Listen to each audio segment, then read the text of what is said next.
So you guys seriously need to stop playing Call of Duty and Fortnite and hop into Hunt Showdown. I do not understand why there's not more people playing this game right now. It's honestly the most fun I've had in a multiplayer game. And what I decided to do today, I've decided to do a little video of a couple of tips that made me enjoy the game so much more. So if you enjoy this, please like and subscribe. It would mean a lot, and let's dive right into it.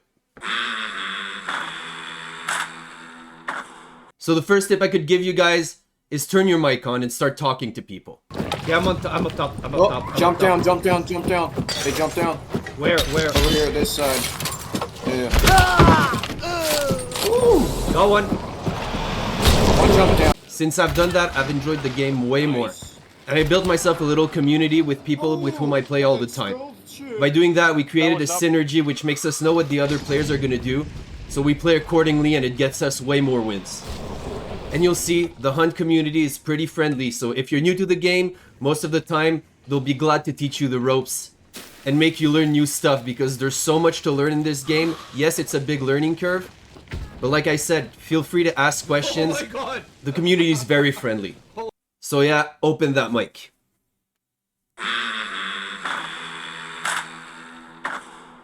Now the second tip I could give you guys probably doesn't concern everybody, but for me, I've realized that having cryspatial on is way less accurate towards the sound.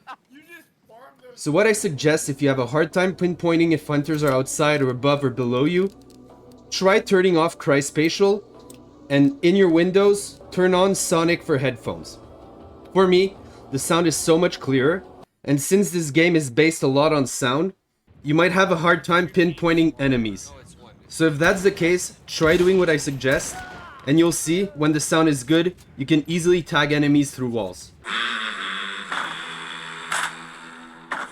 Now, tip number 3. If you're just starting out, I think the best gun to get used to is the Frontier 73C. First of all, it mostly always comes when you roll free hunters, so you won't have to pay for it. And second, I think it's the most standard rifle in the game. So get used to it, and afterwards, I really suggest you start experimenting with all types of weapons. Either go into the shooting range, or go in Soul Survivor, or try out the other free hunters. Once you get used to the basic of all weapons, your game will greatly improve. For me, I eventually became a bow player.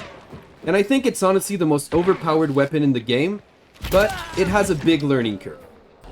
The best way to get used to the bow is to bring it in games, and then start practicing on AI.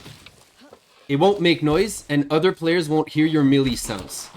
To top it off, with the new patch, you can now see your arrows always in dark sight, which makes it so it's very hard to run out of arrows.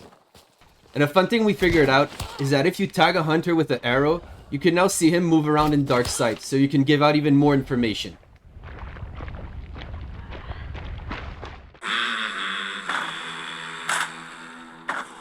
Now I'm going to talk about a couple of trades that skyrocketed my level of enjoyment while playing this game.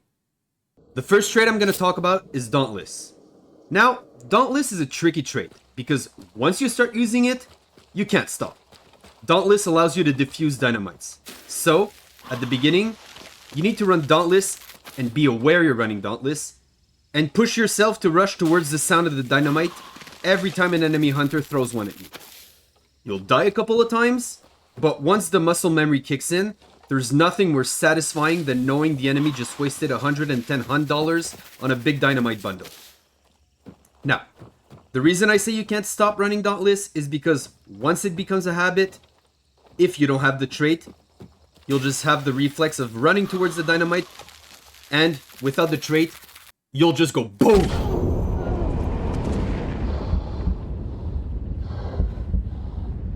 The next traits have been there for a little while, but I never realized how good they were until I started using them.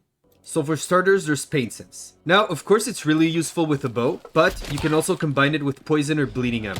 It does the exact same thing as when you have a dark side boost, but instead of being in orange, the enemies are highlighted in gray. And combine it with Catalyst, it also allows you to see hunters that are out of stamina. And then there's Blast Sense, that can literally pinpoint the exact position of an enemy.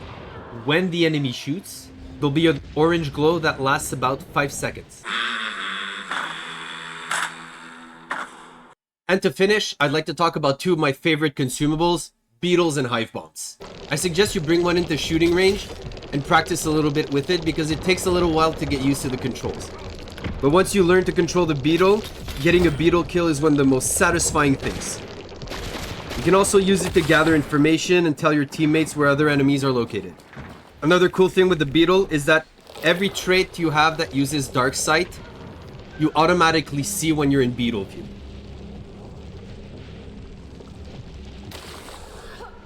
And as for the hive bomb is the best tool to push away hunters from hiding or to put a little pressure. You'll really get a kill with the hive bomb, but as soon as you hear that hunter fighting off those bees, just rush in and it's almost a guaranteed kill.